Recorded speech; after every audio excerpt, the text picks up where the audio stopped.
President Ruto has just embarrassed himself live on TV and in fact ended his political career altogether. Thanks to the interview, now Kenyans have 100 more reasons to hate Ruto. I was so embarrassed to watch that interview, but at the same time in my head, I was cheering the journalists while chanting, Malisa, Malisa yeye kabisa. But I really felt kina Ageyo because Ruto was not answering any of the questions. At some point, I felt like Eric Latifa would stand up and pull a TID moment. This interview is over because wewe ni fala.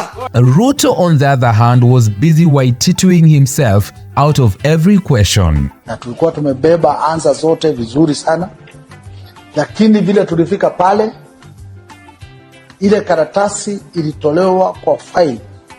Alitoa karatasi ambaye ilikuwa na maswali, sile ambaye hatujawahi sikia. Alikuwa ana cook figures in his head, anachanganya ukweli na uongo. Unasema ukweli, unasema uongo, unachanganya.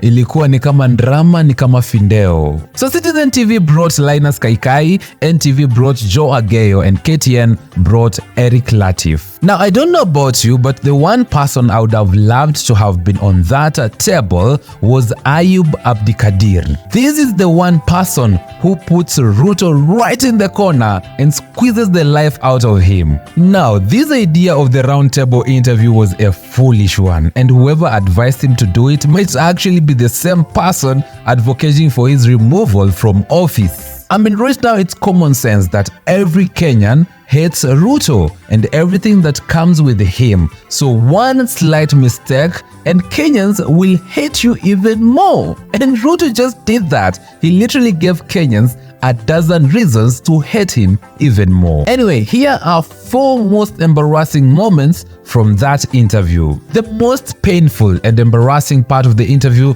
was when the president was asked about the 12-year-old boy who took 8 bullets in Rongai. Mr. President, this boy, 12-year-old, took 8 bullets. 8 bullets into the body of a 12-year-old boy. What would you tell the mother of that boy? That boy is alive, right? Wait, what? Order. Are you crazy? Are you mad? Are you mental? Order, you need a mental checkup?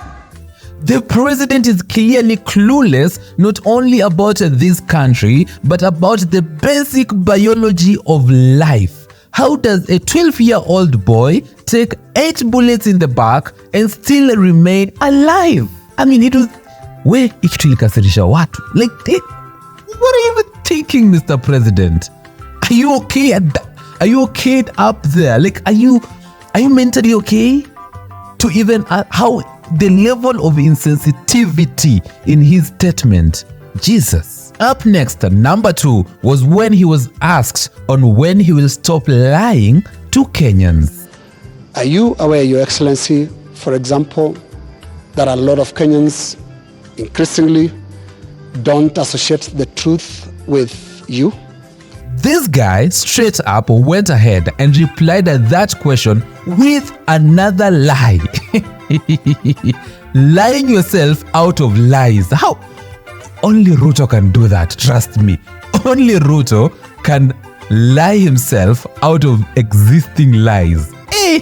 But that was not the highlight of that question. The highlight of that question was when the journalists were so tired that they decided to play clips of the failed promises he made to Kenyans and forced him to wash himself and then asked him to respond to his own words. I mean, so they're like, you know what, we're just tired of you. How about you ask yourself questions and you answer yourself? Allow me to step back a bit. Yes. And what I'll do is we'll play clips. And this guy, again, straight up added more lies in response to the lies he was asked about. He literally lied to his own way.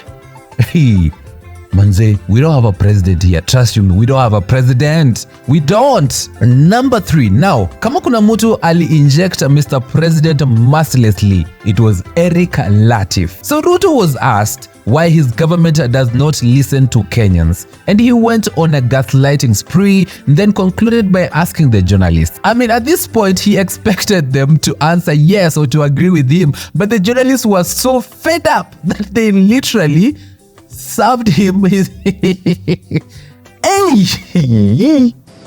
The public said, we don't think this is good. We don't think this is good. It was reduced by 140 something billion shillings. It remained just 200 billion. Doesn't that amount to listening? No, it doesn't. The journalists were so fed up, man. They were so fed up that they literally told him to his face, no, it doesn't. And at some point, he started stumbling over his words. He didn't even know what to say because, nakwambia, where? Said, reduce this by... No, it doesn't, no. Mr. President. And that's why I said reject it. Now, number 4, which is technically disappointing. From this interview, President Ruto is actually more concerned about the property destroyed in Nairobi more than the lives that were lost in the protests. The guy really went ahead and gave the bereaved families a fat where? What the hell? We don't have a president here. No, we don't. We don't have a president.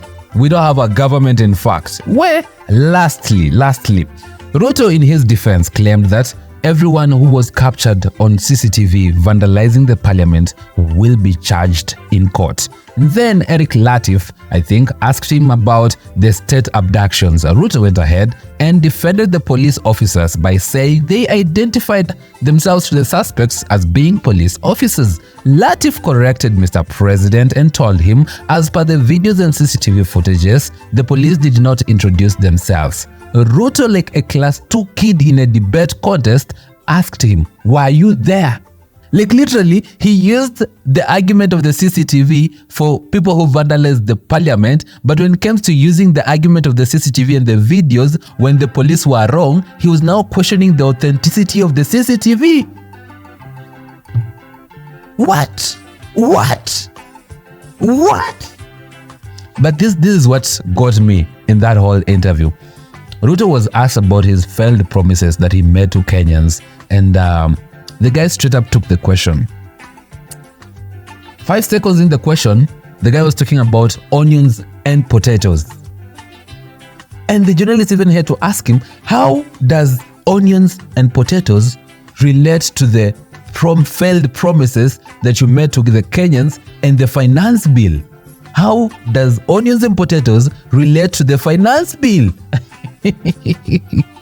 Aki and Nani, I swear, all those journalists felt like walking out on him. It literally took every single element of self-control for the journalist not to walk out of him live on camera. Now, I just think Ruto has an ego problem. He has a God syndrome where he believes he is above everyone and everything. This guy, up to date, still justifies all the killings that happened during the protests. He believes he is the Mr. All Perfect Righteousness. I mean, the guy literally said he doesn't think he did anything wrong, and given a chance, he would do the same thing over and over again. In fact, in his own accordance, he managed and controlled the situation way better than any other person would have. Man, I miss Kibaki and Uhuru. I never thought I could miss Uhuru. I would rather have half of Uhuru, half of what Uhuru was, than have Ruto way.